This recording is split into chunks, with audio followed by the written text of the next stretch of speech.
Assalamualaikum warahmatullahi wabarakatuh. Perkenalkan, nama saya Muhammad Zaki Mubarak, NPM 2011-4018, kelas pendidikan olahraga 20.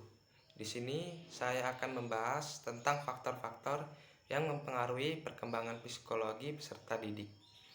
Faktor perkembangan internal. Faktor perkembangan internal adalah segala sesuatu yang ada di dalam diri seseorang yang keberadaannya memengaruhi dinamika perkembangan.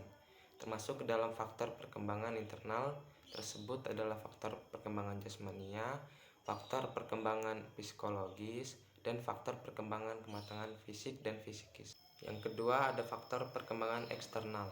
Faktor perkembangan eksternal adalah segala sesuatu yang berada di luar diri seseorang yang keberadaannya memengaruhi terhadap dinamika perkembangan, yang termasuk faktor perkembangan eksternal antara lain faktor perkembangan sosial, faktor perkembangan budaya, faktor perkembangan lingkungan fisik, dan faktor perkembangan lingkungan non-fisik.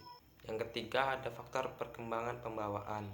Pada waktu seseorang lahir, membawa berbagai kemungkinan potensi yang ada pada dirinya.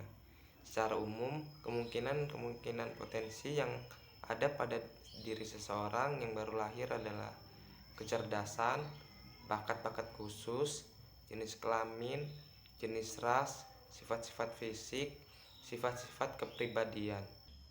Yang keempat ada pengalaman di masa kecil seseorang. Masa seseorang dimulai setelah melewati masa bayi yang penuh ketergantungan.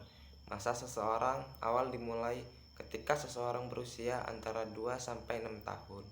Pada masa seseorang awal, perkembangan fisik seseorang akan terlihat lambat dibandingkan dengan pertumbuhan pada masa bayi. Pada seseorang usia ini, faktor perkembangan pembawaan seseorang akan mulai terlihat dan orang tua atau orang yang lebih tua darinya akan memperoleh gambaran tentang kebiasaan dan kemampuan seseorang. Yang kelima ada lingkungan sekitar. Kehidupan manusia, khususnya seseorang, dibutuhkan banyak berinteraksi dengan seseorang lainnya.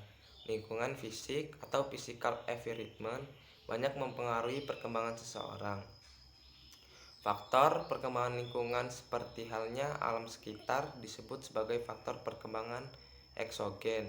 Pada seseorang usia ini, seseorang sudah siap memasuki dunia, yakni masuk dunia komunikasi. Yang keenam ada orang tua, budaya, dan agama. Orang tua sebagai guru alamiah akan mampu melihat dan mengerti serta menanggapi kemauan seseorang.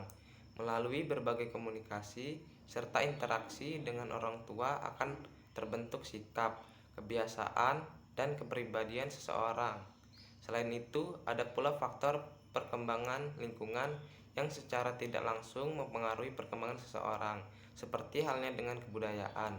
Kebudayaan atau kultur secara tidak langsung ikut mewarisi situasi, kondisi, ataupun corak interaksi di mana seseorang itu berada. Faktor perkembangan agama juga sangat mempengaruhi terhadap perkembangan pribadi dan kebiasaan seseorang. Yang ketujuh ada kecakapan, harga diri, persepsi, dan keinginan. Kecakapan dan keterampilan seseorang. Seseorang yang cakap dan terampil akan lebih mudah dalam mengembangkan potensi-potensi yang ada dalam dirinya. Contohnya, seseorang yang pandai bergaul akan lebih mudah dalam bersosialisasi dengan lingkungannya. Harga diri.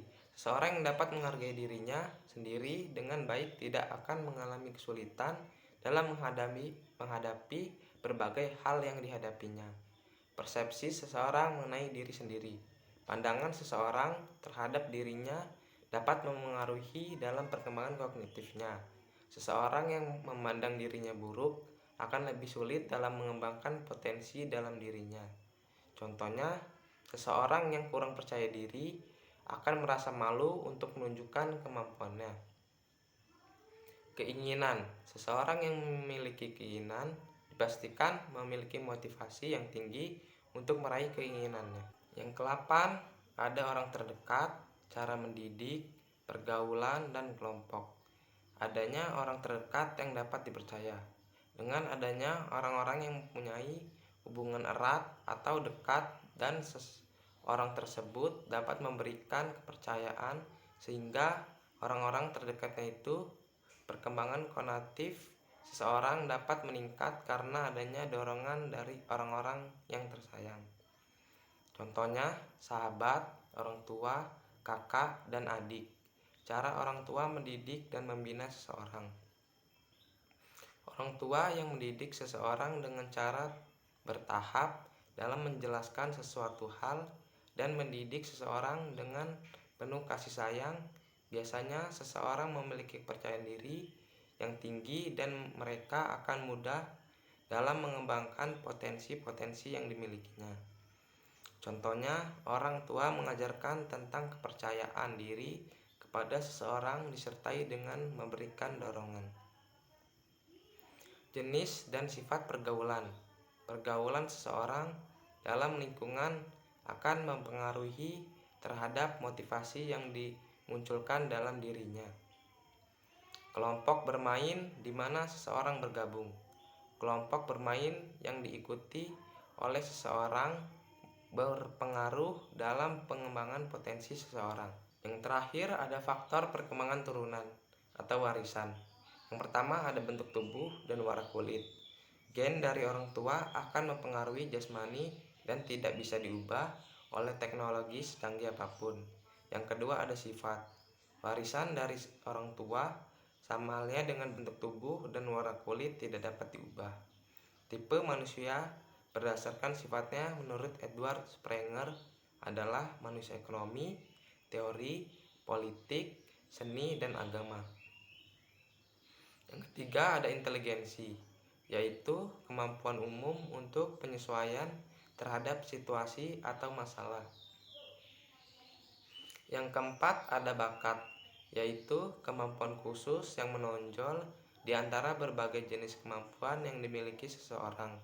Bakat dapat diketahui dari tingkah laku seseorang atau dengan tes bakat. Sekian pembahasan dari saya. Wabillahi taufiq wal hidayah. Wassalamualaikum warahmatullahi wabarakatuh.